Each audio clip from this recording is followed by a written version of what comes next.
बोलो जयकारा बोल मेरे श्री गुरु महाराज की जय।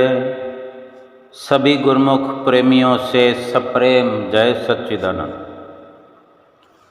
अगर संसार से हम अलग ना होना चाहें, ना बिछड़ना चाहें, फिर भी बिछड़ना तो पड़ेगा, संसार से तो अलग होना ही पड़ेगा। और अगर संसार से अलग होना है, संसार से बिछड़ना ही है, तो फिर क्यों ना संसार का भीतर ही भीतर ख्यालों से, विचारों से त्याग कर दिया जाए। संसार से स्वयं ही बिछड़ जाए, बिछड़ने से पहले बिछड़ जाए। एक वो बिछुड़ना जो नियति के द्वारा, कुदरत के द्वारा जो बिछड़ा दिया जाएगा, अलग कर दिया जाएगा।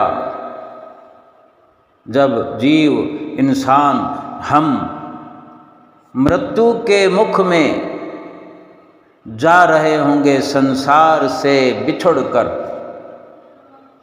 उस बिछुड़ने से अच्छा है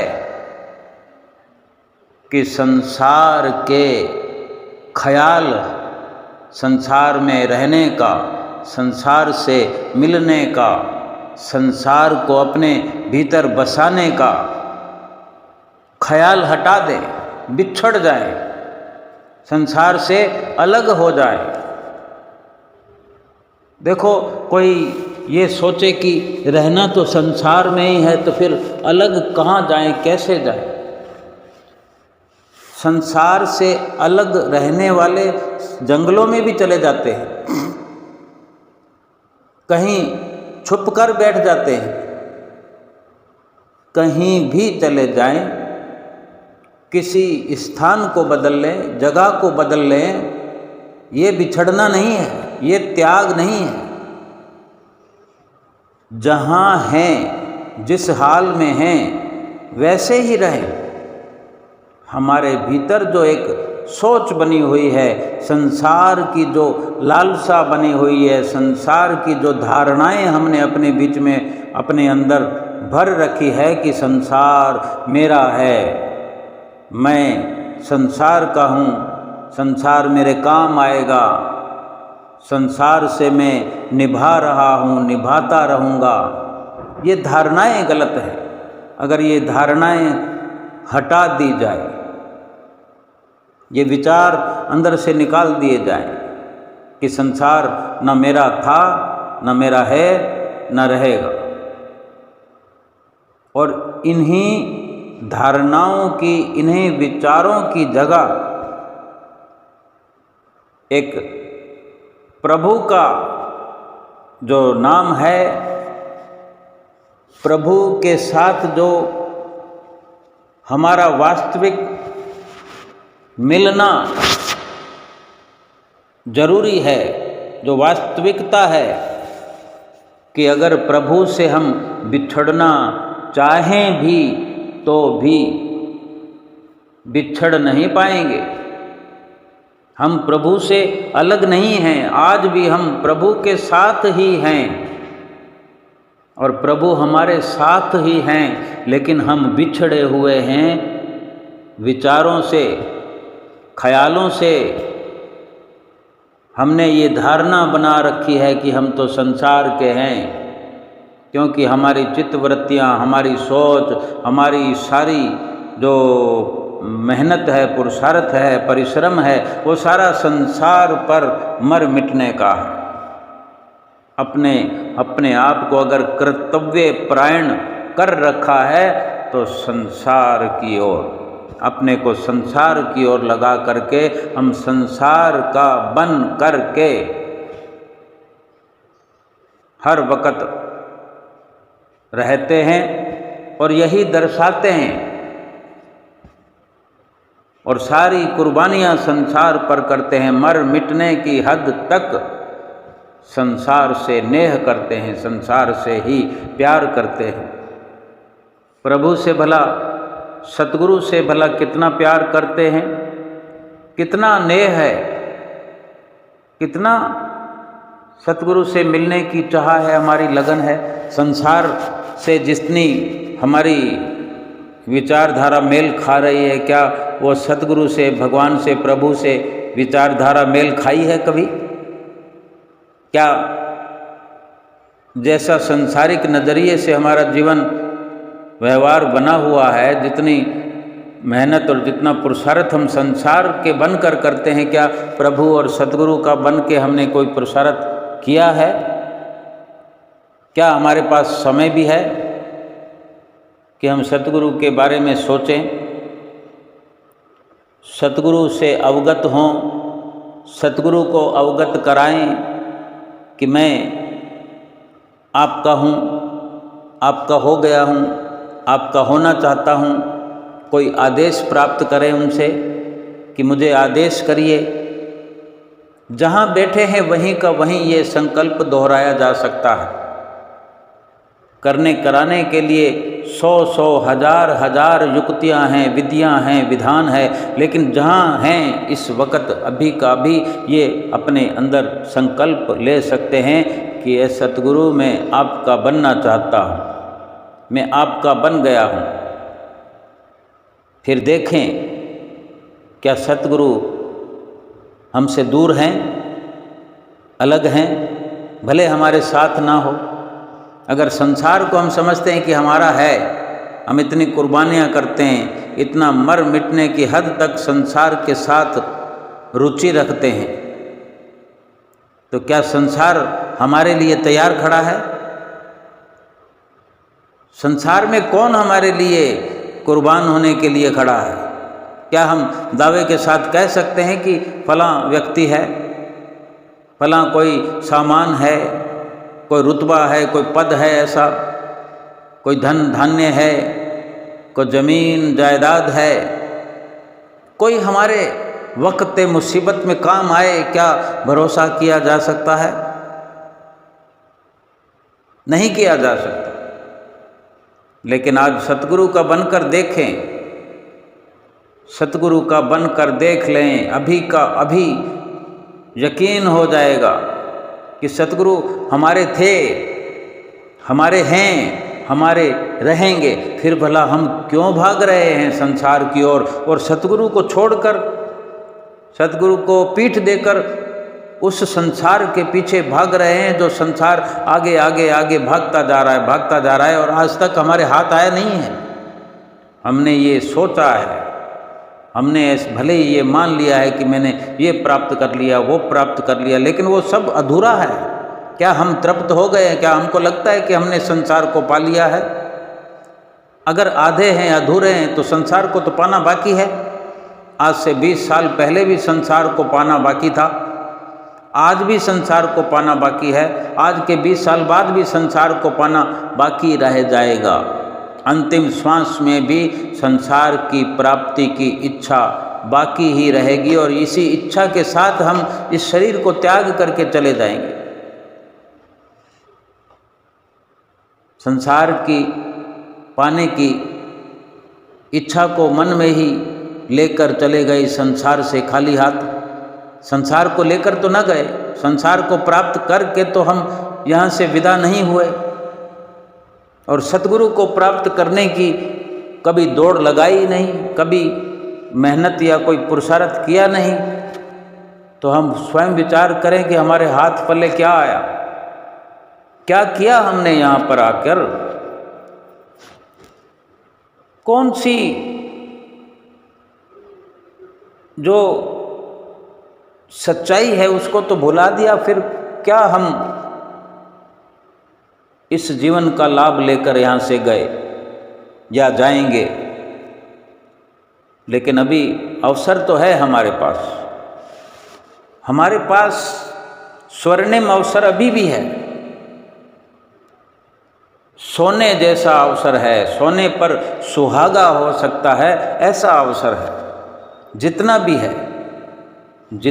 भी है सोने पर सुहागा हो सकता है। केवल संसार का बनने का जो विचार है, संसार को पाने का जो विचार है वो त्याग दें तो संसार का त्याग हो गया। और जिसने संसार का त्याग कर दिया, संसार से मुख मोड़ लिया और सतगुरु का बनने का संकल्प अपने भीतर दोहरा लिया, सतगुरु को अपना बनाने का अपना इरादा बुलंद कर लिया, तो सतगुरु से बात होने लगेगी, सतगुरु से मुलाकात होने लगेगी। सतगुरु हमारे अंग संग थे, हैं और रहेंगे, ये फिर दिखाई भी देने लगेगा। यही तो सोने पर सुहागा है जो हम समझ पाएं। वक्त तो यही है, यही वक्त है। अब हमारे जीवन में तो यही वक्त है, केवल और केवल यही वक्त। जो था वो हमारे पास है नहीं, जो आने वाला है वो आया नहीं, लेकिन जो वक्त अभी है वो हमारा है। इसी वक्त में जो हम पुरुषार्थ कर सकते हैं, प्राप्त कर सकते हैं, कुछ बना सकते हैं, बस यही वक्त है। इसको स्वर्णिम से स्वर्णिम बना करके अपने सतगुरु पे यकीन करके सतगुरु के साथ रहने का ये अवसर है, इसको वृथा नहीं जाने देना चाहिए। ये जो श्वास है ना, ये बड़े कमाल के हैं। दुनिया में बहुत सी कारीगरी है, बड़े बड़े कारीगरों ने बड़ी बड़ी व्यवस्थाएं इस दुनिया में, इस संसार में की है, बड़ी रचनाएं रची है, बड़े बड़े उद्योग लगाए हैं, उद्योगपतियों ने, इंजीनियरों ने इंजीनियरिंग करके इस दुनिया में तहलका मचाया है। खोज करने वालों ने बड़ी खोज की है, साइंटिस्टों ने, वैज्ञानिकों ने वो कर दिखाया है, बड़े कमाल के करिश्मे कर दिखाए हैं, दिखा रहे हैं, दिखाए चले जा रहे हैं। लेकिन इन सब कारीगरों का कारीगर सतगुरु है, वो भगवान है जिसने सभी कारीगरों की रचना की है। उस कारीगर जैसा कारीगर कोई न हुआ है न होगा, क्योंकि उसी कारीगर ने हमें बनाया है। बाकी सब के सब स्वयं खिलौने हैं। कारीगर होकर भी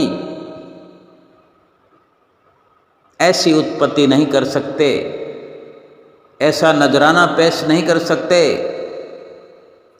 भगवान को कोई ऐसा करिश्मा नहीं दिखा सकते जो भगवान ने कर दिखाया है, कर दिखा रहे हैं, करके दिखाते रहेंगे।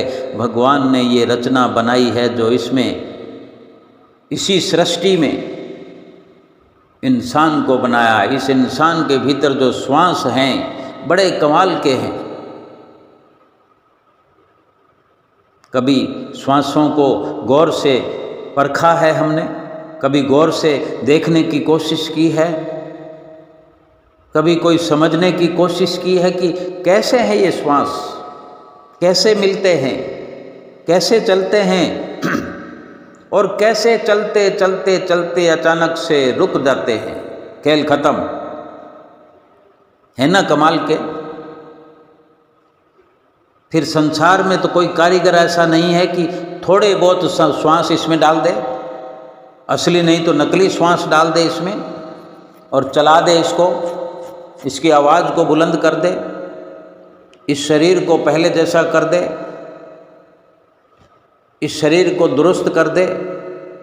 जब श्वासों ने चलना बंद कर दिया, कोई कारीगरी काम नहीं आती। ये कमाल के श्वास हैं।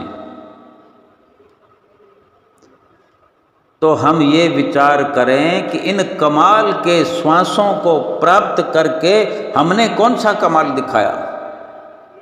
बड़े बड़े वैज्ञानिकों ने भी झूठ मूठ की ये रचनाएं रच दी, खोज कर दी, जमीन से कुछ निकाल के दिखा दिया, आकाश से कुछ निकाल के दिखा दिया,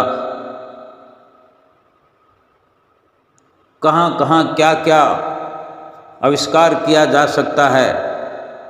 लोहे के इंसान बना दिए, रोबोट बना दिए, कंप्यूटर बना दिए, मोबाइल बना दिए, लेकिन जो भगवान ने इंसान के अंदर श्वास बनाए हैं, एक श्वास भी क्या कोई बना सकता है?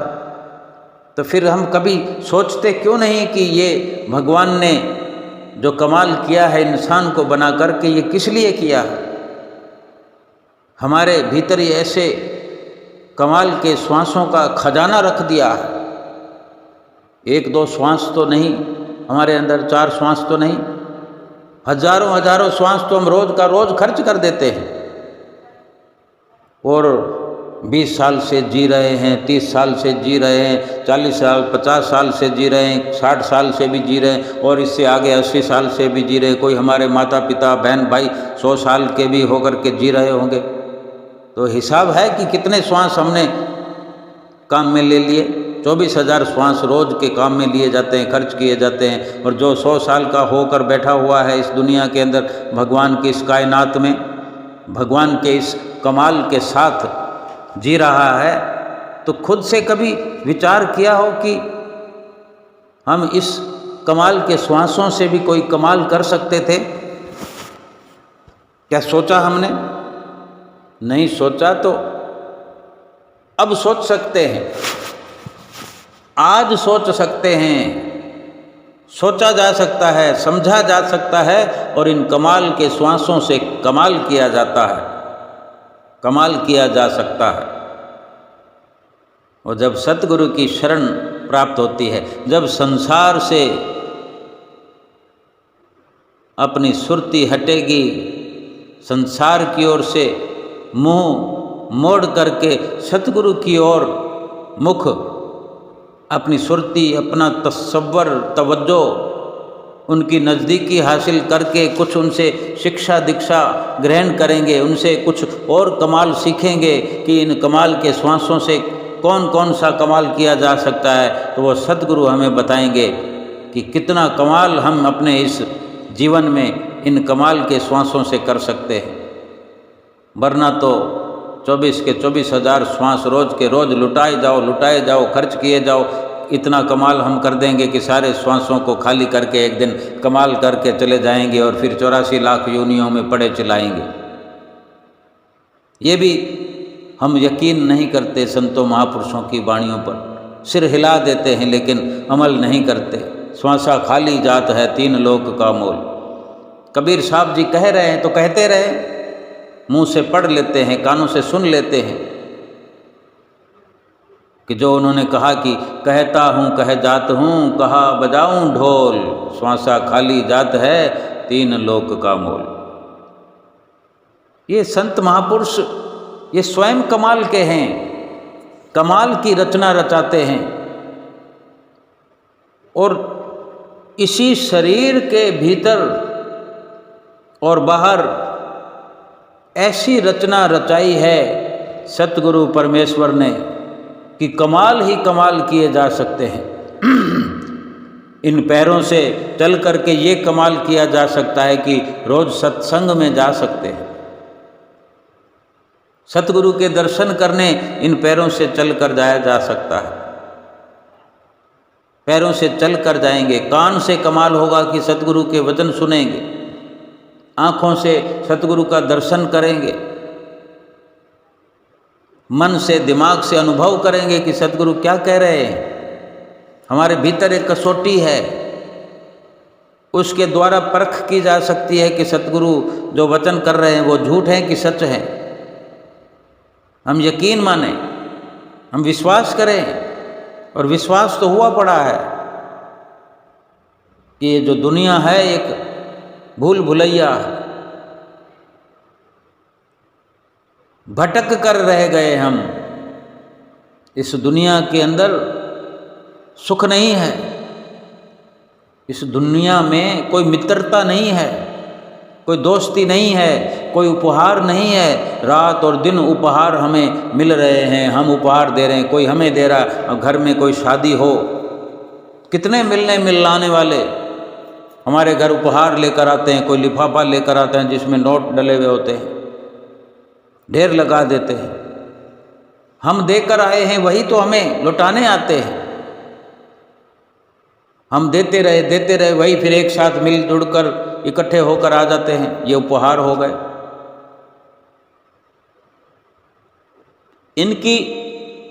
इन सब की औकात क्या है, इनकी बिसात क्या है। संसार में उपहार मिलते हैं, संसार में घर बार मिलते हैं, संसार में एक दूसरों का प्यार मिलते हैं। ये सब का सब कोई कमाल नहीं है। इन्हीं की लालसा में, इन्हीं के लालच में ये जो कमाल के श्वास हैं वो खर्च हुए चले जा रहे हैं और बदले में कुछ नहीं मिल रहा। लेकिन जो सद्गुरु इन कमाल के श्वासों को खर्च करने का रास्ता बताएंगे, एक एक श्वास से कमाल होता जाएगा। कबीर साहब जी ने फरमाया कि श्वासा खाली जात है, 3 लोक का मोल। ये है कमाल कि एक श्वास में तीनों लोकों की संपदा को अर्जित किया जाता है, किया जा सकता है, इकट्ठा किया जा सकता है, पाया जा सकता है। और हम क्या पा रहे हैं?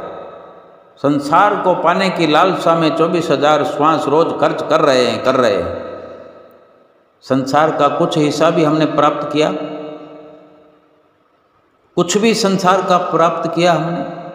अपने औलाद, अपने बाल बच्चे आज हम देखें कहाँ हैं? कोई दिल्ली है, कोई कलकत्ता है, कोई बम्बई है, कोई बेंगलोर है, कोई आसाम में है, बंगाल में है, गुजरात में है, पंजाब में है, राजस्थान में है। ये सुनकर कोई भाई, कोई बहन, कोई गुरमुख ये कहेगा कि हमारे तो घर में ही है। क्या घर में होकर वो हमारे हो गए हैं? घर में होने पर भी क्या कहा जा सकता है कि वो हमारे पास हैं? लेकिन अगर सतगुरु को अपना बनाया जाए, सतगुरु का बन जाया जाए,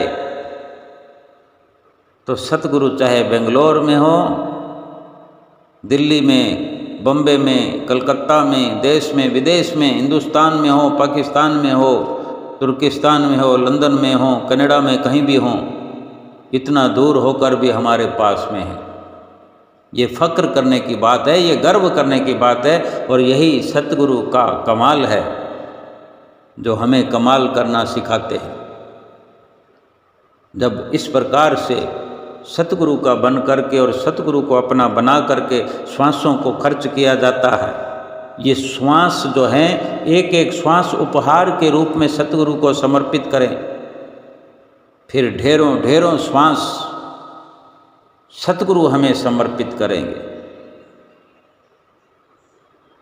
समझने के लिए थोड़ा वक्त बेशक लगे, लेकिन जब समझना शुरू कर देंगे तो लाभ शुरू हो जाएगा। संसार तो मिलेगा नहीं किसी को, लेकिन सतगुरु तो मिल गए। केवल संकल्प भर करना है, केवल विचार पक्का करना है। सतगुरु तो मिले मिलाए हैं, क्योंकि वो कभी बिछड़े ही नहीं थे। भगवान तो हमसे बिछुड़े ही नहीं, बिछुड़े तो हम हैं। संसार तो कभी हमें मिला नहीं, कभी मिलेगा नहीं। हमने मान लिया है कि संसार को पाकर रहेंगे। जिसने भगवान को छोड़ दिया अपने ख्यालों से, भगवान से हमने अगर किनारा कर लिया, भगवान से रिश्ता नहीं बनाया, तो भगवान तो हमारे होकर भी हमारे नहीं रहेंगे। बेशक भगवान हमारे बने रहें, लेकिन हम उन्हें अपना बनाना नहीं चाहते, उन्हें पाना नहीं चाहते, उन्हें पाना नहीं चाहते, और संसार हमारा होना नहीं चाहता। क्या जबरदस्ती किसी को पाया जा सकता है?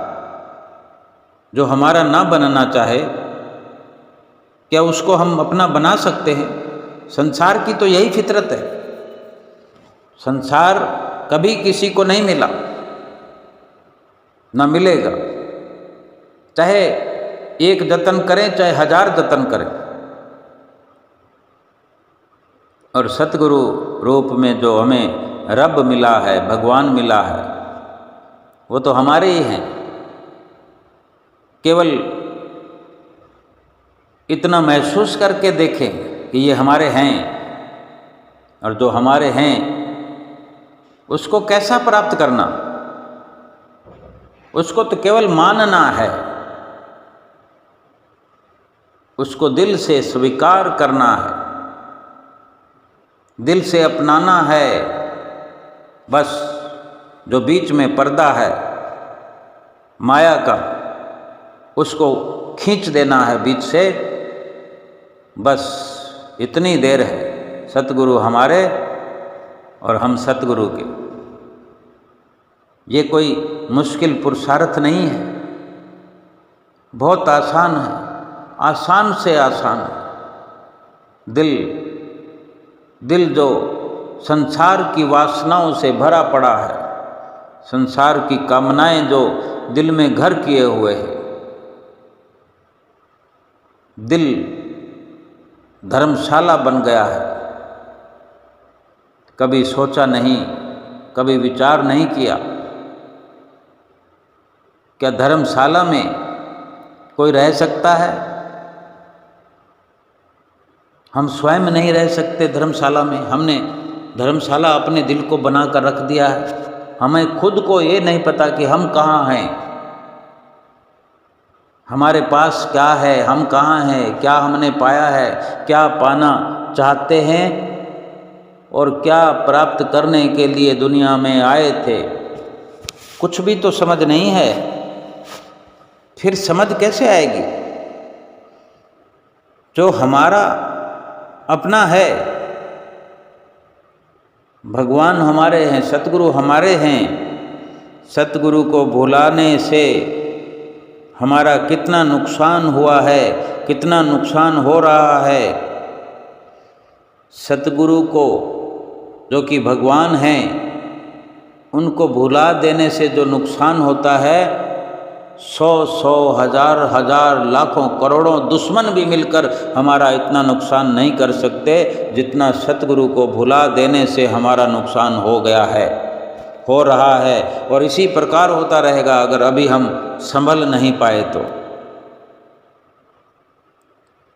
यदि हम किसी मुसीबत में हों, सतगुरु को याद करें, तुरंत दौड़े चले आते हैं। ये ना भी आए, ना भी दिखाएं आकर, लेकिन जो मुसीबत आती है वो मुसीबत वहीं बैठे हुए भगा देते हैं।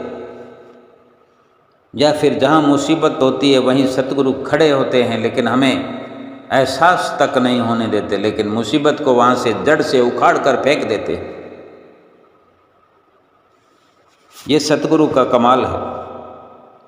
यदि हम संसार को भुला दें तो कोई नुकसान नहीं, और संसार भी हमें भुला दे, क्या हमें पता है कि संसार हमें याद करता है? हम इस भरोसे में बैठे हैं, हम संसार को पाने की लालसा रखते हैं, संसार को याद करते हैं, संसार के सारी यादें जो है अपने मन में, दिल में भर रखी है। क्या हम जानते हैं संसार हमको इस प्रकार चाहता है? यह हमारी दौलत को चाहता है, यह हमारी मेहनत को चाहता है, हमारी किसी कारीगरी को चाहता है? हमें कोई नहीं चाहता। हम क्यों चाहते हैं फिर? संसार को हम भुला दें, कोई नुकसान नहीं। संसार हमें भुला दे, कोई नुकसान नहीं। लेकिन अगर सतगुरु ने हमें भुला दिया तो इससे बढ़कर कोई नुकसान दुनिया में हमारा नहीं हो सकता। इसलिए भूल कर भी हमें सतगुरु को भुलाने का कार्य नहीं करना चाहिए। संसार को भुलाएं, संसार में रहें, संसार को भुला कर रहें। संसार के गीत किस लिए गाना है? क्या अगर संसार के गीत ना गाकर अगर सतगुरु के गीत गाएंगे, सतगुरु की महिमा गाएंगे, सतगुरु के गुणानुवाद गाएंगे, तो क्या संसार हमें रहने से मना कर देगा? नहीं करेगा।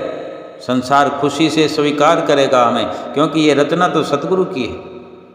सतगुरु को याद करने वाले को संसार में कोई मना नहीं करेगा, अधिक मान सम्मान मिलेगा। यही संसार फिर हमारी चाकरी करेगा। दुनिया से जो सम्मान मिलता है, जो दुनिया हमारी तारीफ करती है, जो दुनिया हमारे गीत गाती है, किसी कारणवश अगर हम दुनिया में कुर्बानी करते हैं तभी वो हमारे गीत गाते हैं, तभी हमारा सम्मान करते हैं। याद रखना चाहिए हमें कि दुनिया से जो सम्मान मिलता है ना, जो तारीफ मिलती है, जो प्रशंसा मिलती है, वो सब की सब नाशवान है। दुनियावी प्रसन्नता पर अगर प्रसन्न होवेंगे, खुश होवेंगे, तो जो असली प्रसन्नता है उसको गंवा देंगे। असली प्रसन्नता सतगुरु की, वो भूलाना नहीं है। सतगुरु की प्रसन्नता को अवश्य प्राप्त करना है। अगर सतगुरु की प्रसन्नता मिल गई तो संसार में आने का मकसद पूरा हो गया, संसार में रहने का मकसद पूरा हो गया। लाभ ही लाभ इस जीवन में भी, इस लोक में भी और परलोक में भी। संसार के ख्यालों को अपने अंदर से निकालकर, संसार में ही रहकर सतगुरु को याद करते हुए, सतगुरु की आज्ञा मौज पर चलते हुए अपना ये लोक सुखी करें, परलोक सुहेला करें। सतगुरु का बन के जाएं, सतगुरु को अपना बनाएं और सतगुरु के कहे अनुसार ही जीवन की सफलता प्राप्त करके सतगुरु के घर में चले जाएं। बोलो जयकारा बोल मेरे श्री गुरु महाराज की जय।